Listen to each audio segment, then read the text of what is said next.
नमस्कार, मैं हूं मृत्युंजय कुमार झा और हमारा खास शो तेजी से कितने दूर कितने पास, इसमें आपका स्वागत है। और ये शो हम कर रहे हैं गोल्ड के लिए, सिल्वर के लिए, और सवाल भी यही है कि सोने चांदी के दाम तेजी से कितने दूर हो गए हैं या फिर अब पास आ रहे हैं। इसी पर हम बात करेंगे।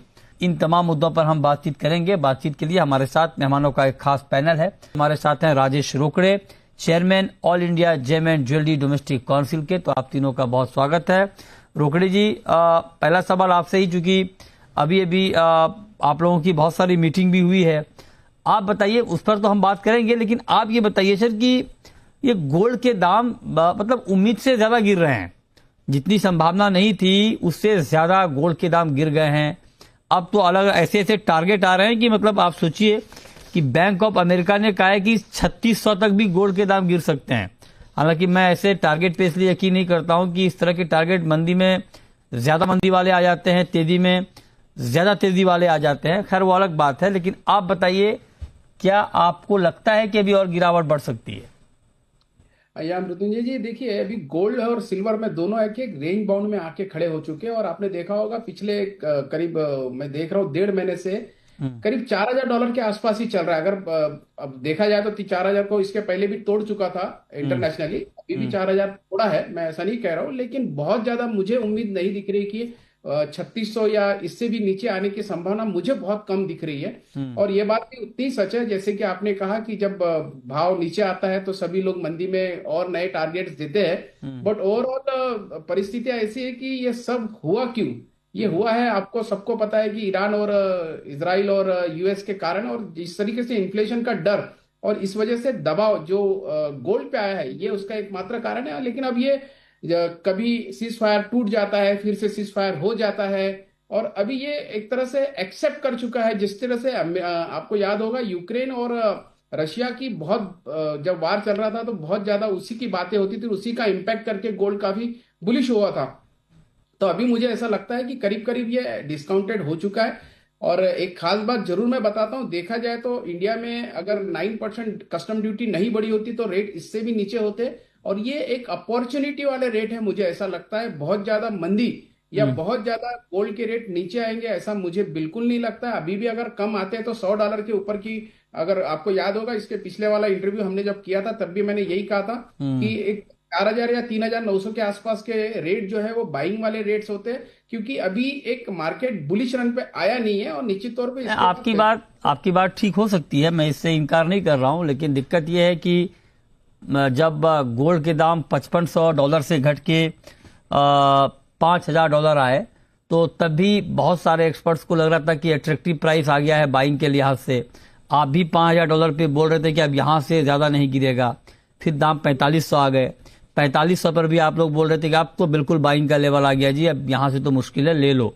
फिर देखिए $4,000 आ गए, उससे अब नीचे आ गए। तो अब दर्शक ये जानना चाहते हैं कि भाई कैसे यकीन करूं कि यही बाइंग का लेवल है। हालांकि ये बात मार्केट में ठीक है कि टॉप या बॉटम को पकड़ना बड़ा मुश्किल काम होता है, और कोई एक्सपर्ट अगर ये बता दे कि भाई यही बॉटम है यही टॉप है तो बड़ा टफ काम होता है।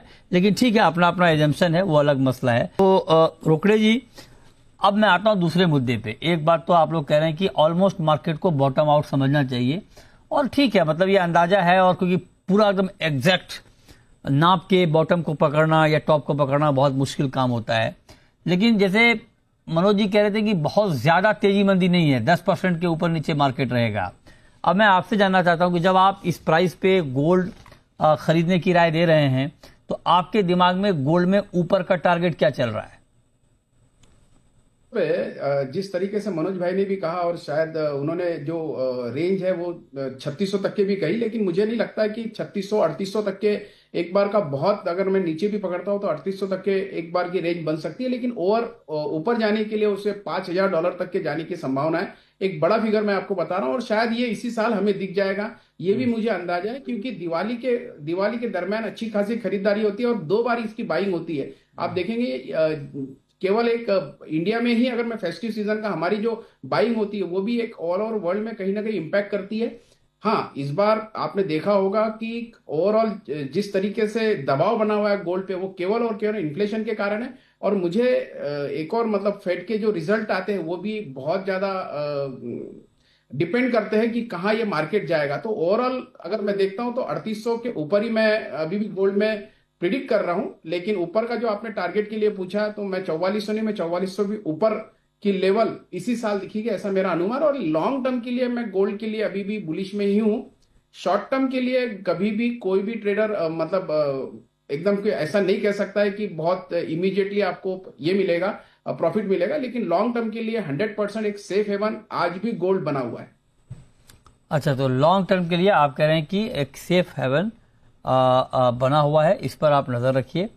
और तो रोकड़े जी, चिराग जी आपकी बात से सहमत हैं, लेकिन एक कंडीशन के साथ।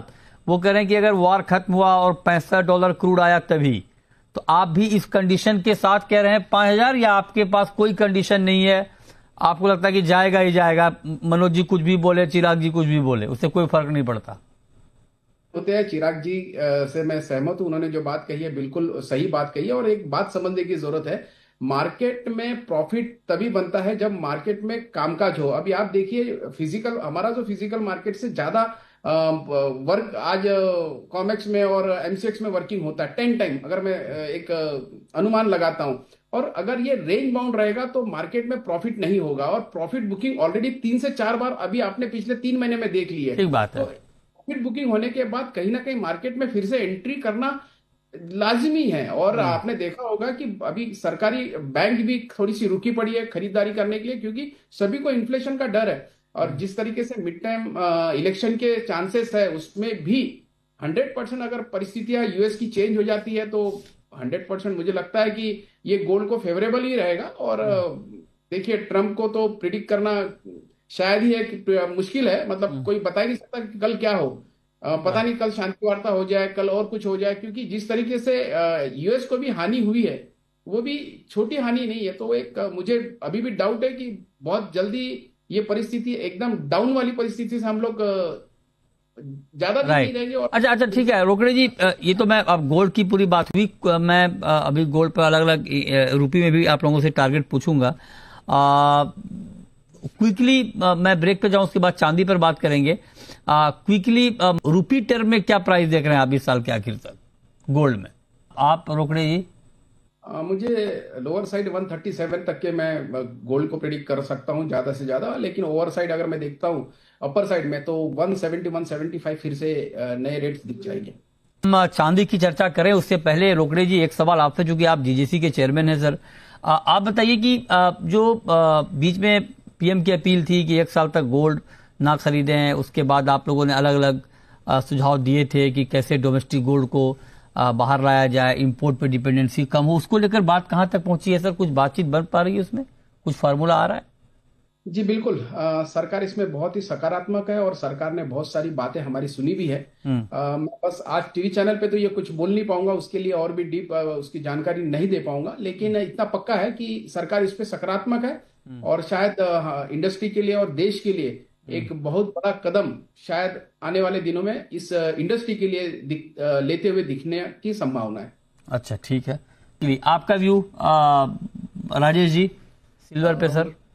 देखिए, सिल्वर में ओवरऑल क्यों ऐसा हुआ है, देखिए 2 ही कारण है। एक तो फेड के रेट घटने की संभावना खत्म हो गई थी, इस वजह से थोड़ा सा दबाव प्रॉफिट बुकिंग के इसमें आया हुआ है। और इन्फ्लेशन के डर के कारण सिल्वर इस पोजीशन पे आके खड़ी हो चुकी है। लेकिन सिल्वर के बारे में समझने की जरूरत है कि सिल्वर केवल एक प्रीशियस मेटल नहीं है, वो एक इंडस्ट्रियल मेटल है। और इसमें इंडस्ट्रियल यूज है वो कहीं पर भी कम होते हुए नहीं दिख रहा है, जो पिछले साल था उससे ज्यादा ही है। इस वजह से इसमें बहुत ज्यादा संभावना है। आपने देखा होगा कि मनोज भाई भी इसमें काफी पॉजिटिव है और चिराग जी भी इसमें पॉजिटिव। तो मुझे सिल्वर ज्यादा बेनिफिट देते हुए दिख रही है और सिल्वर की चमक फिर से बरकरार रहेगी, ऐसा मुझे लगता है। चांदी फिर से 4 लाख 1 साल में? 4 लाख एकदम तुरंत नहीं कहूंगा, लेकिन 3 लाख के आसपास फिर से पहुंच जाएगी इसी साल, ऐसा मेरा अनुमान है। ठीक है, चलिए, बहुत शुक्रिया रोकड़े जी आपका आज की इस खास चर्चा में हमारे साथ जुड़ने के लिए।